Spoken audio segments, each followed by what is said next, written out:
¿Cómo están? Bienvenidos a Agenda Económica. Estamos comenzando una nueva semana. Gracias por acompañarnos. Esperamos que comiencen esta nueva semana, este nuevo día lunes, con energía, con las pilas recargadas. Viene una semana muy noticiosa. Ya les contaremos algunos detalles, pero en el Congreso estará concentrada buena parte de la actividad en materia económica también durante esta semana. Vamos a estar revisando los temas de esta jornada. Partimos de inmediato con nuestro resumen de noticias y así vamos adelantando ya algunos de los temas más importantes para este lunes 8 de noviembre.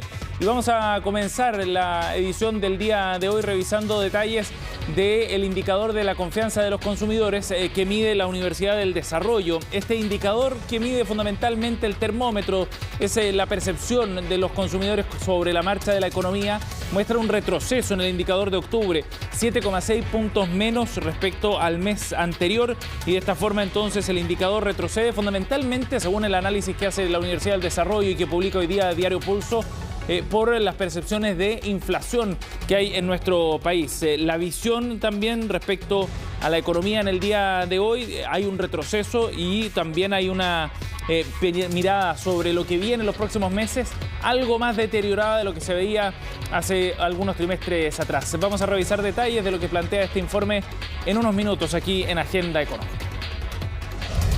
Por otra parte, también les contaremos detalles respecto a las postulaciones al IFE laboral. ¿Se acuerdan que hace algunos meses el gobierno anunció este subsidio que se entrega directamente a los trabajadores como una forma de ir transitando hacia un mercado laboral más fortalecido desde las ayudas sociales? Pues bien, más de 200.000 personas han postulado ya a este IFE laboral, que lo que entrega es un subsidio directo al trabajador para aquellos que logren nuevos contratos de trabajo.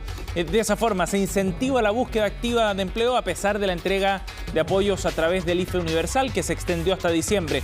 La meta en todo caso del gobierno es llegar a cerca de 500.000 personas. Falta para ello. Ya revisamos más en unos minutos. Por otro lado, en el Congreso les contábamos que habrá mucha actividad esta semana. Por un lado, se vota el cuarto retiro en el Senado. Eso va a ocurrir mañana. Y los votos de los senadores todavía están en vilo, aquellos votos claves para alcanzar el quórum que se necesita para esta iniciativa.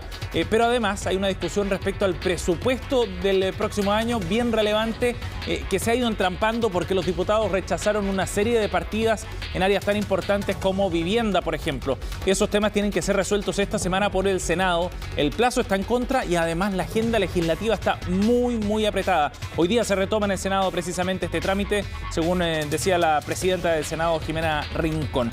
Otro tema para analizar en esta edición de Agenda Económica.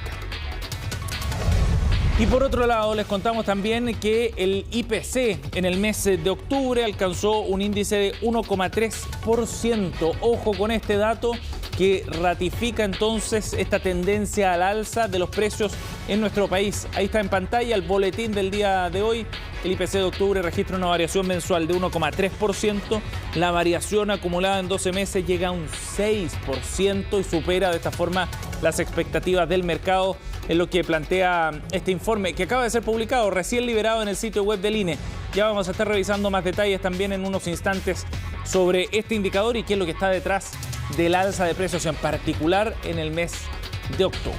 Como siempre, cerramos nuestro resumen de noticias viendo qué es lo que ocurre con los mercados a esta hora de la mañana. A nivel mundial, por supuesto, lo que está ocurriendo en Europa, en Asia también, a la espera de la apertura de la bolsa acá en Chile. Así están operando los mercados en el viejo continente, con una caída de 0,09% para el Eurostoxx, plano el indicador en Londres, 0%, y 0,13% la caída en Frankfurt, con una baja importante también en el indicador alemán. Es parte de lo que está ocurriendo entonces a esta hora de la mañana con los indicadores en la bolsa a nivel mundial.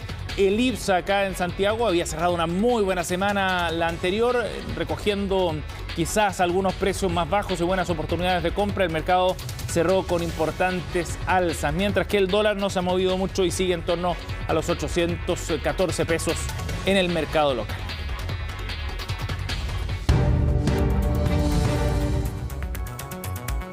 Bien, partimos revisando entonces detalles del dato del IPC del mes de octubre. Ojo con este número porque La verdad es que es una señal de alerta nuevamente respecto al rumbo y al curso de la inflación en nuestro país. 1,3%, eso fue el IPC del mes anterior, según lo que ha publicado hoy día el Instituto Nacional de Estadística. Fíjense que lo que esperaba el mercado, según la encuesta de operadores financieros del Banco Central, era 1%. Esa era la mediana de las distintas opiniones recogidas por el Banco Central en el mercado local. 1%. Esto está por sobre eso, 1,3%, y llega, como decíamos, la variación acumulada en 12 meses a un 6%, en lo que plantea el indicador publicado hoy día por el Instituto Nacional de Estadísticas.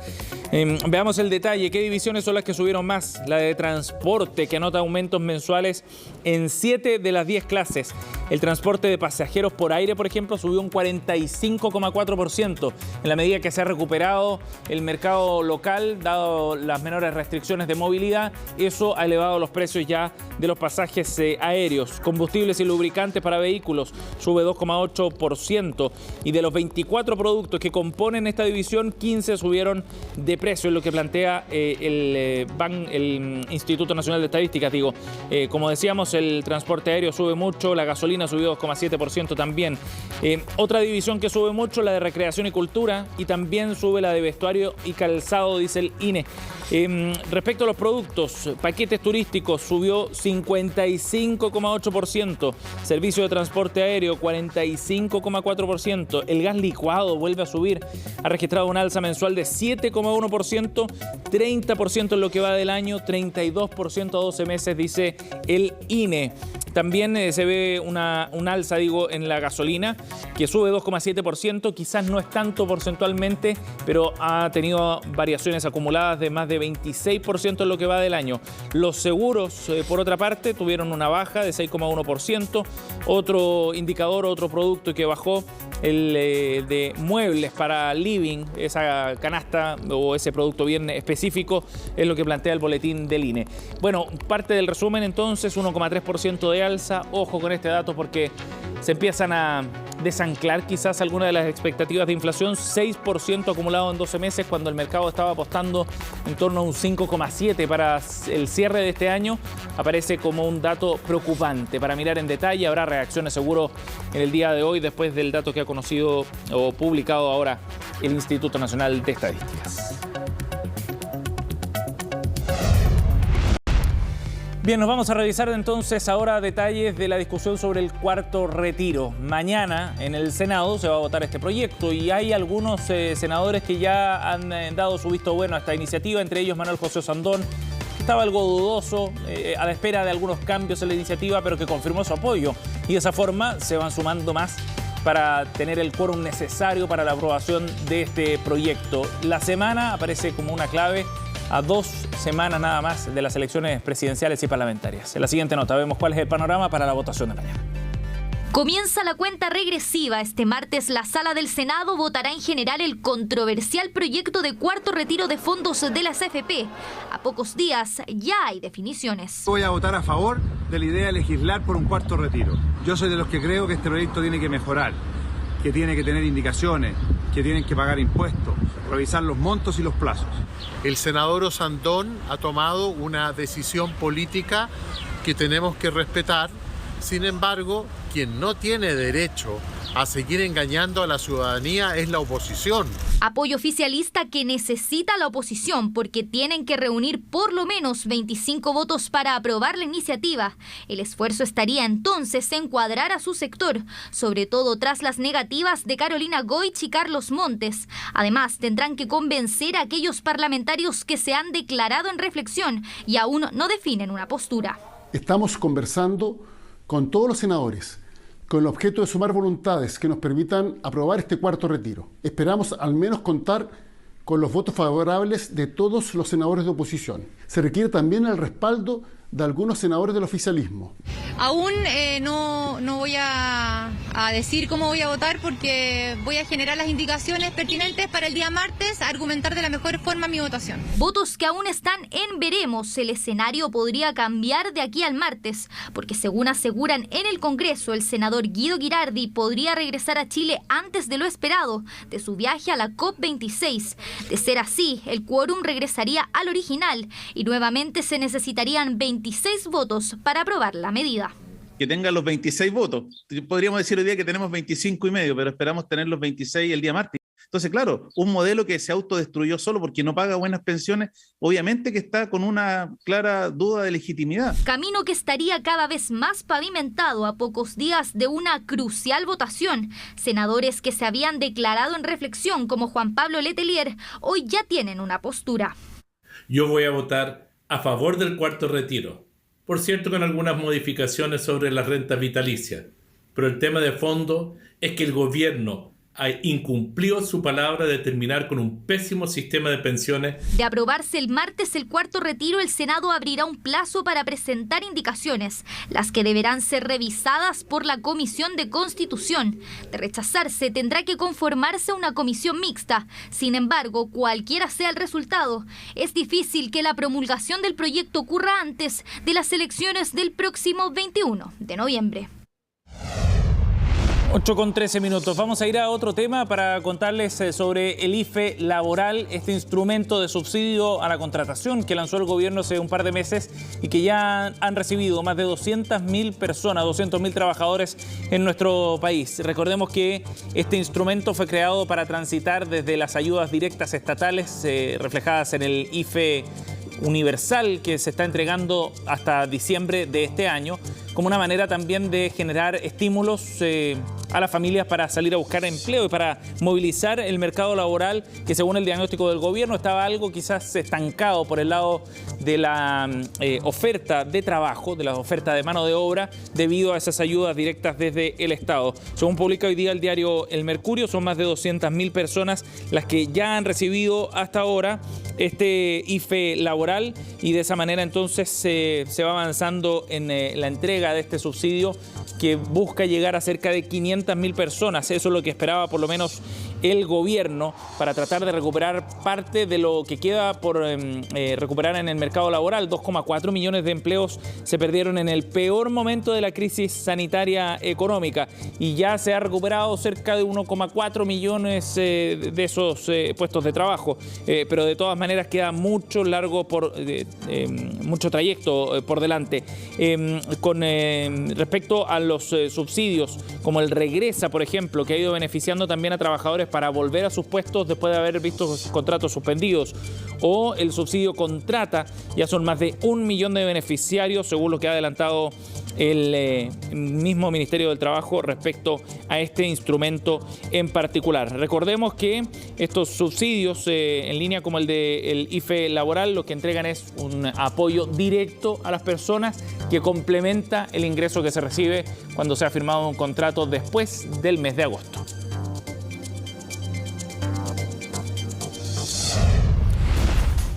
Bien, vamos a seguir revisando otros temas, 8:15. Nos vamos ahora a hablar del presupuesto 2022, que está en una semana clave para su tramitación, tal como el cuarto retiro, por ejemplo, u otras iniciativas. Por eso les decíamos que esta semana va a ser bien intensa en el Congreso. Hoy día en la Cámara Alta se retoma la discusión respecto al presupuesto nacional, que ha estado entrampado en distintos puntos. De hecho, la presidenta del Senado, Jimena Rincón, decía que estaban en una situación crítica después de que los diputados rechazaron una serie de partidas, entre ellas, por ejemplo, algunas bien importantes, la partida de vivienda, la de educación, defensa, obras públicas, transporte, entre otras. Vamos a entrar en una negociación con el Ejecutivo, decía la senadora Rincón, en conversación con el sitio web del Senado, para ver cómo podemos concretar los temas del presupuesto de los gobiernos regionales, explicaba. Respecto a los plazos, hoy día se retoma el trabajo para ver si es que se puede avanzar y acercar posiciones fundamentalmente en esta discusión. El martes, mañana, no hay debate porque todos estarán abocados al cuarto retiro y estarán ahí puestos los esfuerzos y el tiempo también de trabajo. Y luego se va a analizar también la solicitud de extender el estado de excepción constitucional. Como ven, son varios temas que van retrasando o recargando más bien la agenda legislativa y que de esa forma entonces terminan por retrasar también la discusión sobre presupuesto. De todas maneras, la expectativa es que este jueves, que está citada la sala, se pueda despachar o discutir el tema hasta total despacho para que de esa forma se evacúe ya este proyecto que contempla la ley de presupuesto 2022, acercando las posiciones, sobre todo entre los senadores y los diputados.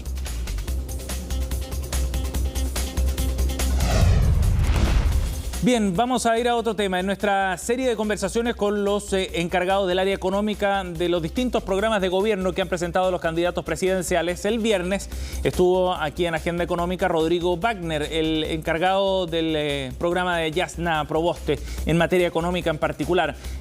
La candidatura de Nuevo Pacto Social ha planteado una serie de temas relevantes desde el punto de vista económico, entre ellos una reforma tributaria, también la posibilidad de ir aumentando ciertos impuestos en materia de exenciones, por ejemplo, discutir algunos de esos puntos, y en pensiones fundamentalmente hay una reforma relevante que lo que busca es transitar desde un modelo actual con un componente solidario reforzado. Fue uno de los puntos que abordó Rodrigo Wagner en la conversación con Agenda Económica.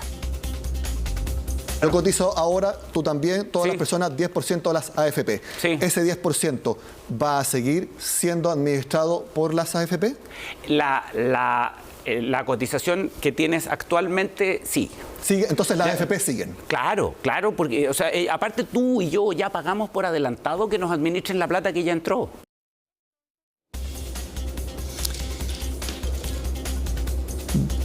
Bien, ahí escuchábamos a Rodrigo Wagner refiriéndose a algunas de las dudas que hay sobre los cambios en materia previsional, en particular respecto a la propiedad de los fondos acumulados. También Wagner se refirió a cuál sería el esquema de administración que se contemplaría para este proyecto. Escuchemos qué fue lo que dijo el economista del comando de Jasna Proboste. Un número no es exacto y todo, pero ese 6% extra, todo el 16% entra al ente público de tus cotizaciones, pero de eso 10% se queda en una cuenta que es individual tuya y donde tú puedes decidir cómo se maneja y demás, ¿cierto? Y por otro lado, y es una cuenta individual, no nocional, no es un vale por, no, es tuya con propiedad, así lo ha dicho la candidata. Y el 6% adicional, y esto es muy importante, va a contener una dimensión de solidaridad, componentes de redistribución dentro de la misma generación. Pero todo eso va en un sistema de ahorro que se guarda y por eso mismo es sustentable. Bueno, otro de los puntos que aborda los cambios en materia tributaria, en particular que propone Jasna Proboste, tienen que ver con modificaciones a las exenciones tributarias. Dentro de ellas, una que se va a cambiar tiene que ver con el impuesto a los combustibles, al diésel en específico. Avanzar hacia impuestos verdes como este precisamente y reforzar en función de los niveles de contaminación de cada uno de los combustibles es una de las propuestas que está contemplada en el programa. Escuchemos nuevamente a Rodrigo Wagner. Levantar el subsidio implícito o el menor impuesto que tiene el petróleo, ¿cierto? Necesitamos que algo que contamina igual tenga digamos, impuestos adicionales como ocurre en otros países. ¿Igualarlo en 6 UTM como es para la gasolina? Una alternativa es en esa línea. Obviamente esto se viene planteando hace 20 años, el tema es que esto pase por el Congreso, ¿me entiendes? O sea, todo... Pero es la idea que tienen. Claro. Bien, 8:20. Nos vamos a ir a una pausa aquí en Agenda Económica. Volvemos de inmediato con más informaciones.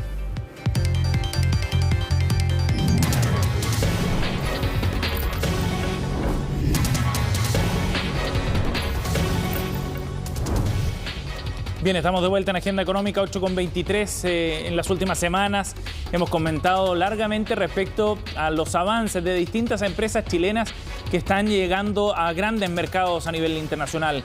A Estados Unidos, a México también, empresas de base tecnológica fundamentalmente que están creciendo, captando la atención además de nuevos inversionistas a nivel global, llamando la atención incluso de algunos de los más importantes, pero también se ha producido un interesante punto de conexión con mercados internacionales para el desarrollo de capital de riesgo a nivel local. Vamos a conversar de este tema, estamos en contacto con Cristóbal Silva, Managing Partner de FEM Ventures. Gracias por conversar con nosotros, Cristóbal, muy amable.